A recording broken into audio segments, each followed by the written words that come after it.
Finally, we have some sensible journalism about electric vehicles.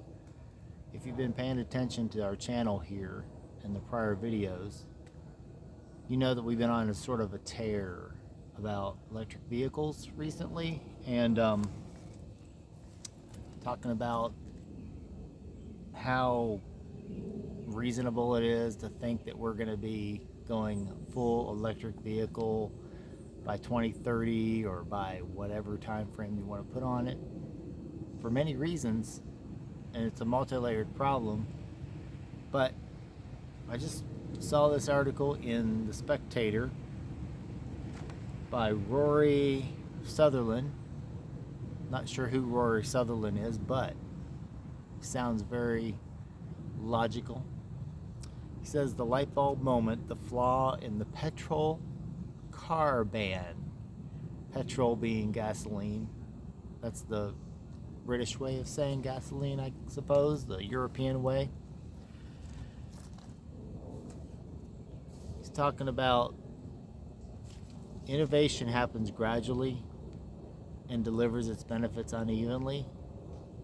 Therefore, it is stupid to impose innovation on everyone all at once. And that's what we've been saying in our prior videos. Basically what he's saying here, I'll go through this real quickly and then we'll have a discussion about it. And you can fill in the comments what you think about it. I mean, are you still driving a V8 Sequoia like we have here, or some other gas guzzling, petrol guzzling vehicle? Or are you totally electric vehicle? Check out our earlier videos to see what we've said about that in the prior cases. But he says this week, writing in the Daily Mail, Matt Ridley produced a devastating takedown of the government's 2030 ban on the sale of new conventionally powered cars. He plans to preempt the ban himself by buying a brand new petrol car in 2029. I thought he was right about almost everything except perhaps that final prediction. He's right to be skeptical about the environmental benefits of electric cars, especially in countries such as China and to a lesser extent Germany, where electricity is largely generated from the filthier forms of coal. Have we been talking about that? Yes, we have here on Driving Home. Indeed, Germans, if they truly want to benefit the environment, may be better off buying electric cars, not for themselves, but for random French people, since France invested sensibly in what? Nuclear power. Now we're talking. Above all, Matt is right to be highly skeptical about arbitrary simultaneous deadlines imposed by governments. We can tell these deadlines are arbitrary because the years proposed for any ban are all suspiciously a multiple of 5. The original date for the ban was to be 2040. That became 2035. And then 2030. The date for the deferred ban on sales of new hybrid cars will be, you've guessed it, 2035. As a friend remarked, if you want to maintain at least the pretense of rational calculation, it might have made sense to randomize these dates a bit. In any case, I don't see why you would ban plug-in hybrids. For people who mostly drive very short distances, which is most people in Britain, it may make sense. It may make no sense to cart around half a ton of battery on every school run, in case you want to take a driving holiday in France in 2032. That battery might be better deployed elsewhere. It's not as if we haven't seen the same mistake before. In 2007, a ban was imposed on selling new incandescent light bulbs. This was criminally stupid, since it forced everyone to buy utterly useless fluorescent bulbs only a couple of years before better, more efficient LED bulbs became available. In a similar vein, if Toyota fulfills its promise to have created workable solid-state batteries by the end of the decade, there is the risk that every car buyer is forced to buy an inferior battery when a better alternative is only a few years away. Innovation happens gradually and delivers its benefits unevenly. Therefore, it is stupid to impose it indiscriminately on everyone all at once. It is a classic case of the recurrent problem James C. Scott identifies in his masterwork Seeing Like a State, where the need by governments to view the world through the lens of averages leads them to impose uniform prescriptions that prevent individuals from exercising ingenuity or discrimination based on specific knowledge of their circumstances. So he goes on to say, but where I think Matt may be too damning about electric cars is, surprisingly, for a renowned evolutionary biologist, in not acknowledging that for all its virtues, the internal combustion engine is a bit of an evolutionary dead end.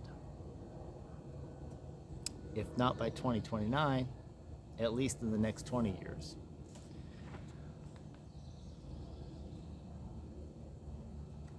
So, talking about how electric vehicles are more efficient, powerful, and scalable, and they talk to software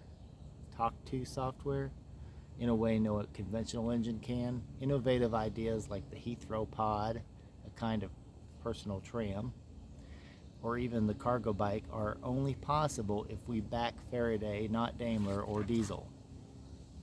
With technology such as in-wheel motors and V2G, vehicle-to-grid charging, personal transportation may see the emergence of a diversity of new forms and manufacturers lacking from conventional car making for more than 50 years. 50 years. Let's reread that last sentence just for effect. With technology such as in-wheel motors and vehicle-to-grid charging, personal transport may see the emergence of a diversity of new forms and manufacturers lacking from conventional car making for more than 50 years. So when Matt walks into his car dealership in Cramlington in 2029, I'm willing to bet him 0.1 Bitcoin, a tenth of a Bitcoin, he drives off in something electric. Which is true. There's no need to arbitrarily and artificially enforce these rules to go to all electric vehicles by whatever date. As long as you can honestly tell the public what their benefit is to going all electric, or if there is a benefit. There may not be a benefit.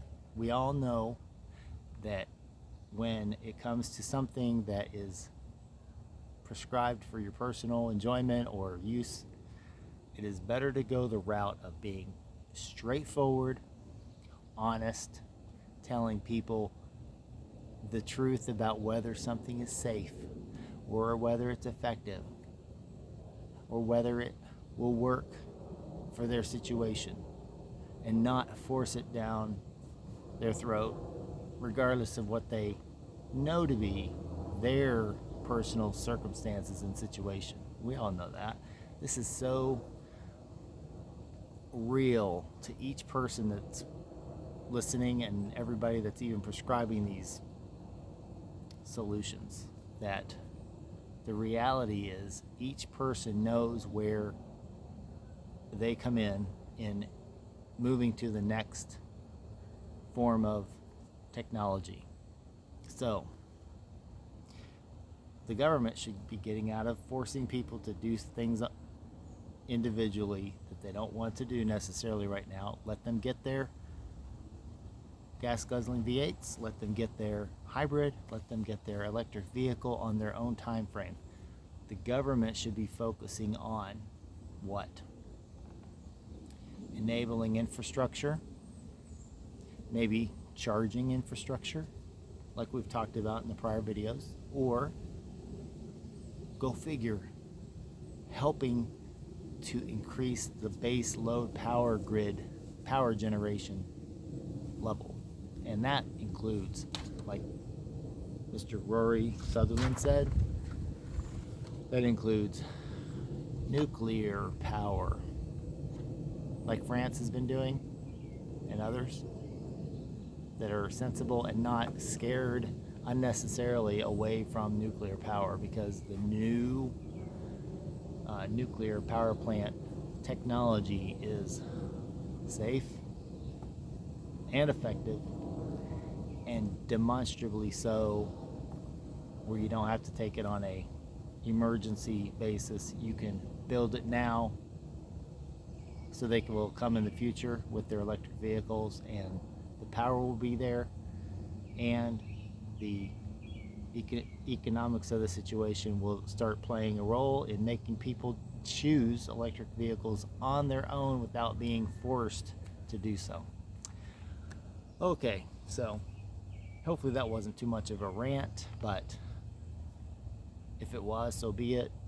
If you agree, leave it in the comments, say you agree, and also give me a thumbs up if you don't agree, or you have some other take on the situation, or if I missed something, that you see a blind spot in my logic or in Rory's logic, let me know that too in the comments. But in any case, go ahead and subscribe.